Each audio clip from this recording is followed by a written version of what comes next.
ta'ala ya ce sannan kuma za a tambaye ku anin na'im akan ni'imomi wanda ubangiji ta'ala ya ba ku. Dan adam idan ya kalli kansa gaba ɗayansa ni'ima ce.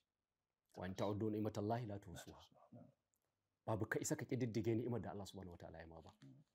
To idan da za zama cewa kullum wannan ayar ta kai matsayin da ni nakan ba da misali da ita cewa alkur'ani gaba ɗaya golden abinan ne. Muna iya cewa golden abinan region ne ko kuma dai akwai wani hadisi da nake ba da misali da shi irin wannan. Nakan ce da ɗan adam zai gane a koda yaushe ya rubuta shi da golden pen da golden ink ya liƙa shi a saman gadansa. In kuma a ofis ne ya liƙa shi a gabansa inda yake kallo. Hadisin da annabi sallallahu alaihi wasallam yake cewa duka abin da ka rasa a duniya kama na manta abin da amma yana cewa kamar duk abin da ka rasa a duniya baka rasa komai ba matukar Allah subhanahu wataala ya azurta ka da abubuwa guda 4. Na ɗaya hibzul amana, yace sidqul hadith, iffa da kuma abin nan ifatun fi tuma da kuma husnul khuluq. Cewa in har Allah ya azurta ka da wani abubuwa guda 4 to babu abin da ka rasa a duniya. To sai nake ganin wannan ayar ita ma da za a ce dan adam zai ɗauka a kan gadansa ko ku duk inda yake kalla a ofis ko a shagon kasuwa isa a rubuta masa ita thumma latus'alunna yawma idhin anin na'im, cewa ranar alkiyaman nan lalle za a tambaye ku. Thumma latus'alunna thumma taukidi lamu taukid nun taukid duka dai gashi na abubuwa na ɗaliban larabci ya ƙara tabbatar maka lalle yawma idhin wannan ranar Allah zai tambaye ku anin na'im akan ni'imomin da aka baku a duniya. To me za ku addada wa mai wannan jawabin? To wannan zai sa idan abinci za ka ci sai ka yi tunanin wannan abincin ni'ima ce za a tambaye ka a kansa. Idan ruwa za ka sha annabi sallallahu alaihi wasallam yake bada ci wani hadisi ina ga Anas bin Malik suke cewa a farkon abin da Allah zai tambayi dan adam ranar alkiyama al'abdu ce alam nusi halaka jasadak wannan ruka min al-ba'il barid. Lafiyar wannan da muke gani da Allah ya bamu an ce dan adam ba zai gane kimar ta ba sai ka je asibiti. Yanzu mutum ya ziyarci asibiti ya je ya gani, ka je ka gani wani gashi nan iskar wannan da kake da ita ta oxygen yake sha, ana cirewa ya shiga wani hali.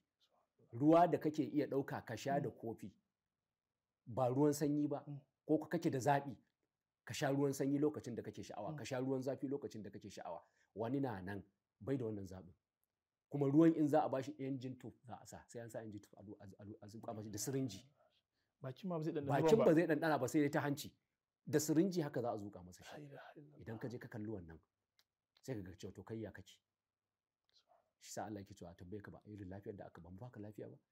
Ruwan sanyi da Allah ya baka dama ka je ko na kwandala ko na wannan fiyota da ake saya naira 5 ko naira 10 da kake saya ka sha, ai ni'ima ce. Ba samun ruwan sanyin ba, shansa ni'ima ce. To wannan ni'imar in ka kalli wannan ayar za a tambaye ka akan ta. Ya za ka ba da amsarta? Annabi sallallahu kamar yadda wani hadisi ke ba da labari na ga Abdurrahman bin Auf ya zo ya biya ta gidansa da sauran sahabbai ya yi sallama, matar ta ce bayana yana gona, aka yi abin nan ta dan kawo musu dan dibino suka ci suka sha ruwa. Abdurrahman ya dawo shi ai ga manzo sallallahu gashi an sauke shi gidansa an ba shi dibino yana sha sai ne sai karanta wannan aya thumma latus'alunna yawma idhin anin na'im. Lalle ne za a tambaye mu. To hadisai da dama ai sun karfafa wannan aya ne. La tazula qadama abdin yawmil qiyamah hatta yas'al an arba'in da sauransu. Bayan da za a yi ka tsaya sai an tambaye ka iliminka, arzikinka. So duka waɗannan tambayoyin da ake so to tasirin shi ne duk yayin da na karanta wannan ni nakan yi tunani akan kaina. Nakan kalli irin ni'imar da Allah subhanahu wa ta'ala ya lafa.